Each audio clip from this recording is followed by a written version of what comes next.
کا خیر مقدم ہے۔ میدان محشر، انعقاد کا سبب اور احوال آج ہمارا موضوع ہے۔ اس اعتبار سے تینوں ہی اسکالرز نے ماشاءاللہ بہت عمدہ گفتگو فرمائی، اور میں قبلہ مفتی محمد اکمل مدنی صاحب سے جاننا چاہوں گا، حضرت یہ فرمائے گا حشر میں شفاعت کبریٰ کا جو تصور ہے وہ کیسا ہے، اس پر کچھ روشنی ڈالیے، کیا ہے؟ اعوذ باللہ من الشیطان الرجیم، بسم اللہ الرحمن الرحیم۔ شفاعت کبریٰ کا کبریٰ کہتے ہیں بڑی کو، اور صغریٰ کہتے ہیں چھوٹی کو۔ تو شفاعت کبریٰ کا تصور یہ ہے کہ جب سے سب میدان محشر میں جمع ہو جائیں گے تو اسٹک ہو جائے گا معاملہ، کہ آگے بڑھ ہی نہیں رہا ہوگا۔ اور جیسے حضرت نے پوری ایک منظر کشی کی ہے کہ ہولناکی اتنی زیادہ ہوگی کہ صحیح روایات میں آیا کہ کفار یہ تمنا کریں گے کہ کاش اللہ ہمیں جہنم میں ڈال دے لیکن یہاں سے بچائے، یہاں سے بچا لے۔ اتنا سخت وہاں کا ماحول ہوگا۔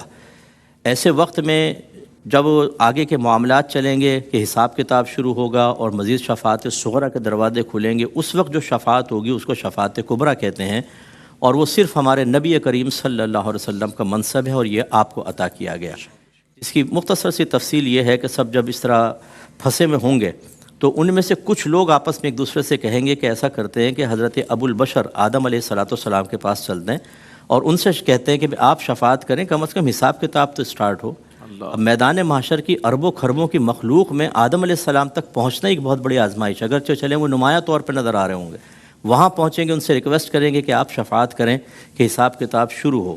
تو آدم علیہ السلام میں مختصر کر رہا ہوں کہ فرمائیں گے آج یہ منصب میرے پاس نہیں، تم نوح کے پاس جاؤ۔ وہاں پر جائیں گے، وہ فرمائیں گے آج یہ منصب میرے پاس نہیں، ابراہیم کے پاس جاؤ۔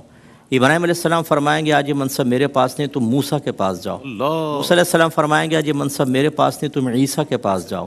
عیسیٰ علیہ السلام پھر یہ کہیں گے کہ آج یہ منصب میرے پاس نہیں، آج اگر کوئی شفاعت کر سکتا ہے تو حبیب خدا محمد مصطفیٰ صلی اللہ علیہ وسلم شفاعت کریں گے۔ پوری امت وہاں جمع ہو جائے گی اور سرکار سے کہیں گے کہ آپ ہماری شفاعت کریں۔ علماء فرماتے ہیں کہیں گے اور نبی اذهبوا الی غیری، اذهبوا جاؤ تم الی غیری، میرے غیر کی طرف، لیکن سرکار کیا فرمائیں گے؟ میرے حضور کے لب پر انا لہا ہوگا۔ سرکار فرمائیں گے ہاں میں شفاعت کروں گا۔ پھر رحمت کونین صلی اللہ علیہ وسلم فرماتے ہیں کہ میں اپنے آپ کو اللہ کی بارگاہ میں سجدہ ریز پاؤں گا، اور میں ان الفاظ میں مناجات کروں گا جو اس سے پہلے کبھی اللہ نے کسی کو الہام نہیں فرمایا۔ اب اللہ تعالیٰ کی رحمت جوش میں ہوگی تو اللہ تعالیٰ فرمائے گا ارفع رأسک یا محمد، اے محمد اپنا سر اٹھائیے، سل تعطا، آپ سوال کریں آپ کو عطا کیا جائے گا، اشفع تشفع، آپ شفاعت کریں آپ کی شفاعت قبول کی جائے گی، اور پھر یہ شفاعت شروع ہوگی اور حساب کتاب آگے چلے گا۔ یہاں دو نقطے بہت ہی ضروری ہیں۔ پہلی بات یہ کہ اس موقع پر ابلیس بالکل مقید ہوگا اور نفس وسوسہ دینے کی صلاحیت نہیں رکھتا ہوگا، وہ اتنا خوف میں ہوگا کچھ حد نہیں۔ تو پھر لوگوں کے دل میں یہ خیال کس نے ڈالا کہ سب پہلے تو یہ کہہ رہے تھے اللہ تعالیٰ حساب کر، یا اللہ مدد، یا اللہ مدد، یا اللہ مدد، لیکن پھر غیر اللہ کا خیال کس نے دل میں ڈال دیا؟ اللہ تبارک و تعالیٰ نے۔ آدم کے پاس جاؤ، یہ اللہ نے ڈالا ہے، ذہن میں رکھیے گا۔ دوسری بات یہ کہ جب اللہ نے ڈالا اور پتہ تھا کہ شفاعت کبریٰ نبی کریم صلی اللہ علیہ وسلم فرمائیں گے، تو ڈائریکٹ کیوں نہیں خیال ڈال دیا؟ پہلے آدم علیہ السلام کا ڈالا ان کے دل میں، پھر نوح علیہ السلام، ابراہیم علیہ السلام، موسیٰ علیہ السلام، عیسیٰ علیہ السلام، پھر سرکار۔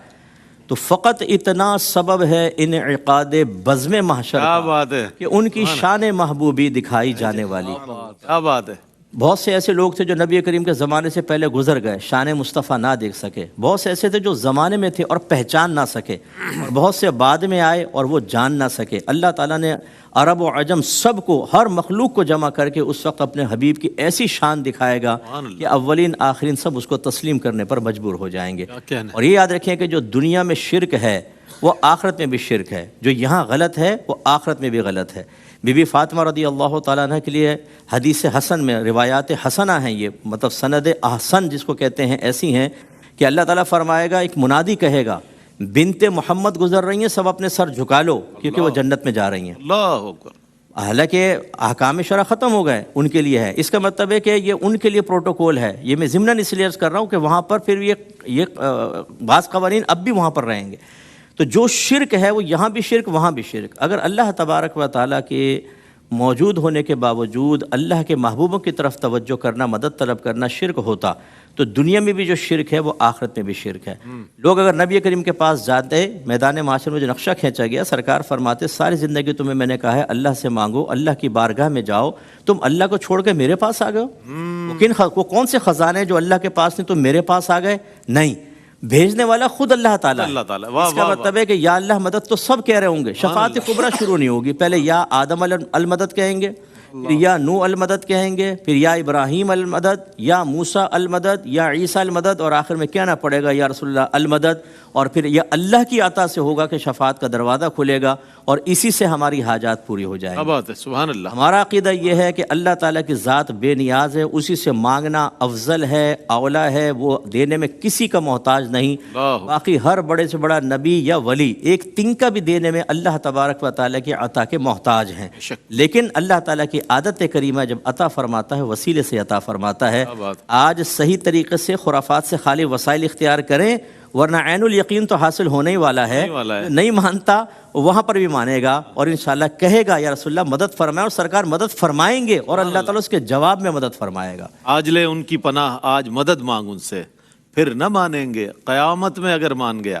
مفتی صاحب نے وسیلے کو بھی ثابت کر دیا یہاں پر۔ مفتی صاحب نے یہ بات بھی اپنے جواب میں فرما دی کہ حضرت آدم علیہ السلام سے عیسیٰ علیہ السلام تک کوئی نبی بھی اس بات کو اون نہیں کرے گا کہ میں کر دوں گا شفاعت، وہ سب ریفر کر رہے ہوں گے آگے، اور آخری جو یہاں سب کی شفاعت کبریٰ کا ایک منصب ہوگا وہ نبی کریم علیہ السلام کے پاس ہوگا، جو اللہ نے ان کو خاص مقام محمود عطا فرمایا ہے، وہاں سے حضور علیہ السلام شفاعت کبریٰ فرمائیں گے۔ اچھا، اب اس جانب آتے ہیں، یہ بھی بہت اہم سوال ہے اس موضوع کا کہ وہ علامہ لیاقت حسین نظری صاحب کیا فرمائے گا کہ وہ کون لوگ ہوں گے کہ جو بروز محشر بھی عرش کے سائے تلے ہوں گے، وہ کون خوش بخت ہے اس پوری کائنات کے عظیم ترین لوگ؟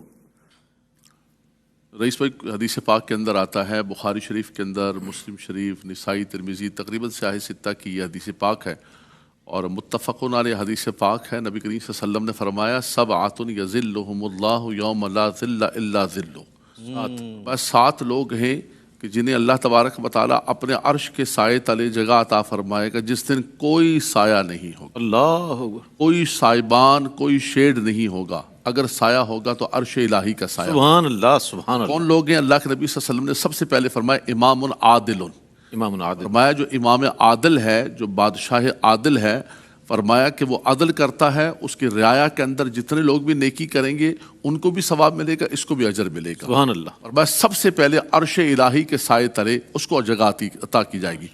اس کے بعد فرمایا شاب نشا فی عبادت اللہ، وہ نوجوان جس کو اللہ نے جوانی میں عبادت کی توفیق۔ اللہ اکبر، اللہ۔ اس سے یہ بھی دیکھیں کہ ہمارے وہ بچے، وہ نوجوان جو انتظار کر رہے ہوتے ہیں کہ یار بھائی نماز پڑھ لو، بھائی داڑھی رکھ لو، بھائی نیکی کر لو، ابھی تو بڑا وقت ہے یار، ہاں بھی تو کریں گے، بوڑھے ہو کے کر لیں گے، ابھی تو بہت ٹائم ہے۔ مسجد کے اندر آ جائیں گے جب سب چیزوں سے فارغ ہو جائیں گے۔ نہیں میرا بیٹا، جوانی اور شباب یہ عروج ہے، یہ وہ وقت ہے کہ جب رب تبارک و تعالیٰ اس وقت کے سجدے، پھر وہ وقت آ جائے گا جب گھٹنوں کے اندر درد ہوگا، سجدہ بھی نہیں کر سکے گے، پھر اس وقت مسجد کے اندر آؤ گے جب دنیا ٹھکرا دے گی کہ بھائی آپ نہ بچے دکان پر جانے دے رہے ہیں، نہ فیکٹری پہ جانے دے رہے ہیں، تو اب جو ہے نا کیا کریں، کہاں جائیں؟ بولا بھائی مسجد آ جائیں۔ مسجد کا دروازہ 1 بجے اذان ہوتی ہے، 12:30 بجے کھڑا شروع کر دیں، مولوی صاحب دروازہ کھولو، ہاں جی، مولوی صاحب نماز کا ٹائم ہو گیا، دروازہ کھولو۔ انگلینڈ میں میں نے دیکھا ایک جگہ، بالکل ایسا ہی، یہاں پہ بھی ایسا ہی۔ کہاں پر بھائی؟ ابھی بولا کہ بھائی اب کیا کریں، کوئی جائے پناہ ہے ہی نہیں ہے، صرف نماز۔ بیٹا شاب نشا فی عبادت اللہ، فرمایا اس جوان کو اللہ تبارک و تعالیٰ اپنے عرش کے سائے تلے جگہ عطا فرمائے گا کہ جو زندگی کے اندر عبادت کرتا ہے۔ تیسرا فرمایا کہ رجل قلبہ معلق بالمساجد، اللہ، وہ لوگ جن کے دل اللہ کی مسجدوں کے ساتھ معلق ہے، محبت کے اندر، نماز پڑھنے آتے ہیں، چلے جاتے ہیں کام کاج کے لیے، لیکن انتظار کر رہے ہوتے ہیں۔ رجال اللہ تلہیہم تجارۃ ولا بیع عن ذکر اللہ، ایسے رجال ہیں کہ کوئی بیع، کوئی تجارت، کوئی بزنس انہیں اللہ کے گھر سے دور نہیں کرتا۔ فرمایا کہ مومن تو مسجد کے اندر ایسے ہے جیسے مچھلی پانی کے اندر، پانی کے اندر۔ آج ہم مسجد کے اندر آتے ہیں تو ٹائم چیک کر رہے ہوتے ہیں، 1 منٹ بھی اگر لیٹ ہو گئے تو کہاں گئے امام صاحب؟ کتنے بجے بھائی نماز کتنے بجے ہوگی؟ بولے صاحب جمعہ جلدی پڑھائیں، جمعہ ہمیں نکلنا ہے جی۔ تو بازار میں آپ بیٹھے ہوئے ہیں، آپ جا کر ہوٹلوں پر بیٹھے ہوئے ہیں، آپ نے موبائل پکڑا ہوا ہے، اب تو موبائل اسکرین ٹائم بتا رہا ہے کہ 7-8 گھنٹے اسکرین ٹائم جو ایوریج ہمارے پاکستان ہندوستان کا ہو گیا۔ اب آپ بتائیں کہ وہ ٹائم کبھی انسان پریشان نہیں ہوتا، لیکن اللہ کے گھر میں گھڑی دیکھ رہا ہوتا ہے۔ بیٹا یاد رکھے یہ بات کہ یہ جو چیز ہے اللہ کے گھر سے محبت کرنا، اس کو آباد کرنا، اس کے لیے کوشش کرنا، فرمایا میدان محشر کے اندر یہ عرش الہی کے تلے تمہیں جگہ عطا فرمائے۔ اللہ، تیسرا فرمایا کہ وہ شخص جس کو کوئی عورت بلائے برائی کی طرف، ذات منصب، ذات جمال، حسین و جمیل ہے، مالدار ہے، وہ بلاتی ہے اس کو، اور وہ کہتا ہے کہ نہیں، میں اللہ تبارک و تعالیٰ سے ڈرتا ہوں، میں تمہاری طرف نہیں آؤں گا۔ اس طرح فرمایا کہ وہ شخص جو تنہائی کے اندر خوف خدا کی وجہ سے آنسو بہا، اللہ اکبر، اللہ اکبر، تنہا بیٹھا ہوا ہے، کوئی نہیں دیکھ رہا، لیکن اللہ تبارک و تعالیٰ کا اتنا خوف ہے کہ اس کے آنسو بہ رہے ہیں۔ اور ساتواں فرمایا کہ جو شخص صدقہ دیتا ہے دائیں ہاتھ سے دیتا ہے اور بائیں ہاتھ کو بھی خبر نہیں پہنچتی ہے، مراد یہ ہے کہ بالکل اخفا کر کے صدقہ دیتا ہے۔ فرمایا یہ وہ خوش نصیب ہے۔ اس پہ آج ہم کسی دفتر میں جا رہے ہوتے ہیں تو کہتے ہیں یار کوئی تعلق داری ہو تو بتانا ضرور، کیوں لگی ہوگی، وہاں پر مشکلات ہوں گی۔ فرمایا کہ میدان معاشر کے اندر VIP پروٹوکول چاہیے ہے، تو یہ سارے کام سبحان اللہ، سبحان وہاں دیکھو تمہارے مزے ہی مزے۔ اللہ اکبر، عرش کے سائے تلے بروز حشر اگر جگہ مل رہی تو کیسے کیسے لوگوں کو مل رہی ہے، اس کی تفصیلات بیان فرما رہے تھے۔ ایک مختصر سا وقفہ، وقفے کے بعد لوٹیں گے، اسی موضوع کو کنٹینیو کریں گے، آپ ہمارے ساتھ رہیے گا۔ جی ناظرین، آپ کا خیر مقدم ہے۔ میدان محشر، اس کا انعقاد اور احوال آج موضوع بہت ہی اہم موضوع ہے ناظرین۔ اگر غور و فکر کیے، چونکہ ہم دنیا کے مسائل میں اتنے گھرے ہوئے ہیں کہ ہم اس طرف سوچتے ہی نہیں ہیں، توجہ ہی نہیں دیتے، جبکہ ہمارا اصل موضوع یہی ہونا چاہیے۔ اچھا، علامہ لیاقت حسین اظہری صاحب جو ہے اپنے جواب کو مکمل فرمائیں گے، چونکہ وقفہ حائل تھا۔ میں چاہتا ہوں علامہ صاحب۔ جی، میں عرض کر رہا تھا کہ یہ 7 افراد ہیں جن کو اللہ تبارک و تعالیٰ اپنے عرش کے سائے تلے جگہ عطا فرمائے گا، اور اس کے اندر 7واں ہے رجلان تحابا فی اللہ۔ فرمایا کہ وہ 2 آدمی جو اللہ کے لیے محبت کرتے ہیں، جدا بھی ہوتے ہیں اللہ کے لیے، ملتے بھی ہیں اللہ تبارک و تعالیٰ کے لیے۔ یہ بھی رئیس بھی ایک بہت بڑا وصف ہے۔ دوسری حدیث پاک کے مشکات شریف کی کہ میدان معاشر کے اندر کچھ لوگ آئیں گے، ان وجوہہم لنور وانہم علی منابر نور، ان کے چہرے بھی نور کے ہوں گے، وہ نور کے ممبروں پر بیٹھے ہوئے ہوں گے۔ اللہ اکبر، سبحان اللہ، سبحان صحابہ کرام نے عرض کی یا رسول اللہ کہ وہ کون لوگ ہوں گے، کون ان کے عمل ہوں گے؟ تو اللہ کے نبی صلی اللہ علیہ وسلم نے فرمایا کہ وہ اللہ کی مخلوق سے محبت کریں گے اللہ تبارک و تعالیٰ کے لیے، غیر ارحامہم ولا اموالہم یتعاطونہ بینہم، کوئی مالی لین دین کی وجہ سے نہیں، کوئی رشتہ داری کی وجہ سے نہیں، صرف اس لیے کہ یہ اللہ کے بندے ہیں، اللہ کے لیے پیار کریں گے۔ فرمایا رب تبارک و تعالیٰ ان کو نور کے ممبروں پر بیٹھا، ما ہم بانبیاء ولا شہداء یوم القیامت، لیکن یغبطہم الانبیاء والشہداء بمکانہم من اللہ۔ اللہ اکبر، فرمایا نہ وہ انبیاء سے ہوں گے نہ شہداء سے ہوں گے، یہ رشک کر رہے ہوں گے، انبیاء کرام اور شہداء کرام یہ رشک کر رہے ہوں گے۔ فرمایا یہ اتنا بڑا مقام ہے کہ اللہ کی الخلق و عیال اللہ، اللہ کے مخلوق سے اللہ کے لیے محبت کیا کہنے، سبحان اللہ، سبحان اللہ۔ اچھا، علامہ مفتی خرم اقبال رحمانی صاحب سے میں جاننا چاہوں گا وہ کون سے سوالات ہیں کہ جو بروز قیامت کیے جائیں گے، اور ان میں سب سے پہلی چیز کیا ہوگی؟ میں چاہوں گا اس میں روشنی ڈالیے۔ رئیس بھائی، میں اس میں پہلے تو عرض یہ کرنا چاہوں گا کہ پیارے آقا صلی اللہ تعالیٰ علیہ وسلم کی امت پر شفقت ہے کہ حضور جانے دو عالم صلی اللہ علیہ وسلم صلی نے اللہ علیہ وسلم تمام چیزوں کے متعلق امت کو باخبر کیا۔ بے شک، اور اس خبر کا بنیادی مقصد صرف یہی ہے کہ ہم تیاری کر لیں۔ عام طور پر جب امتحان ہونے والے ہوتے ہیں تو اسٹوڈنٹس کو دیکھا جاتا ہے کہ وہ کوشش کرتے ہیں گیس پیپر مل جائے، کون سے سوال آنے والے ہیں، تاکہ ہم اس کی اچھے سے تیاری کر لیں۔ اور یہ جو قیامت میں جو کچھ ہمارے ساتھ معاملات ہونے، جو اللہ سبحانہ و تعالیٰ کی بارگاہ میں ہماری حاضری ہے، قبر میں جو ہمارے ساتھ معاملات ہونے، حضور جانے دو عالم صلی اللہ علیہ وسلم نے امت کی تعلیم کے لیے پہلے ہی ان تمام تر سوالات آپ کو بتا دیے، امت کو بتا دیے، تاکہ امت ان تمام سوالوں کے حساب سے اپنی زندگی کو گزارے۔ اچھا، ہم بلا شبہ ابھی حدیث مبارکہ کی روشنی میں سوالات کو بیان کرتے ہیں، جیسے سب سے پہلا سوال پیارے آقا صلی اللہ علیہ وسلم نے فرمایا کہ قیامت میں سب سے پہلا سوال جو پوچھا جائے گا، اول ما یحاسب بالعبد الصلاۃ، سب سے پہلا سوال ہی نماز کے متعلق ہوگا۔ اب نماز کی فرضیت ہر مسلمان کو پتہ ہے، لیکن اس کے باوجود تو غفلت ہے، یعنی نماز نہ پڑھنا، اس کے متعلق سستی اور کاہلی، وہ ہماری طبیعتوں کا حصہ بنتی چلی جا رہی ہے۔ پھر پیارے آقا صلی اللہ علیہ وسلم نے ایک روایت میں ارشاد فرمایا کہ ابن آدم کے قدم جمے رہیں گے اس وقت تک وہ نہیں ہل سکے گا جب تک 5 سوالوں کے جواب نہ دے دیے جائیں، یعنی 5 چیزیں ہیں جن کے متعلق پوچھا جائے گا قیامت والے دن۔ سب سے پہلی چیز پوچھی جائے گی کہ تم نے اپنی عمر کہاں گزاری ہے۔ ذرا تصور کریں کہ ابتدا سے لے کے آخر تک، یعنی جب ہم بالغ ہوئے، جب ہم مکلف ہوئے، اس وقت سے لے کر مرتے دم تک جو ہماری پوری عمر ہے اس کے متعلق پوچھا جا رہا ہے کہاں گزاری۔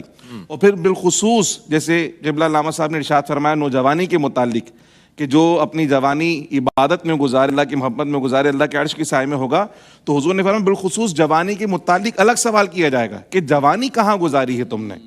پھر پیارے آقا نے فرمایا کہ پوچھا جائے گا مال کہاں سے کمایا، اور پھر مال کن مدات میں خرچ کیا، کن مصارف میں خرچ کیا، اور پھر پوچھا جائے گا جو علم تمہیں حاصل ہوا تو اس علم پر تم نے کتنا عمل کیا.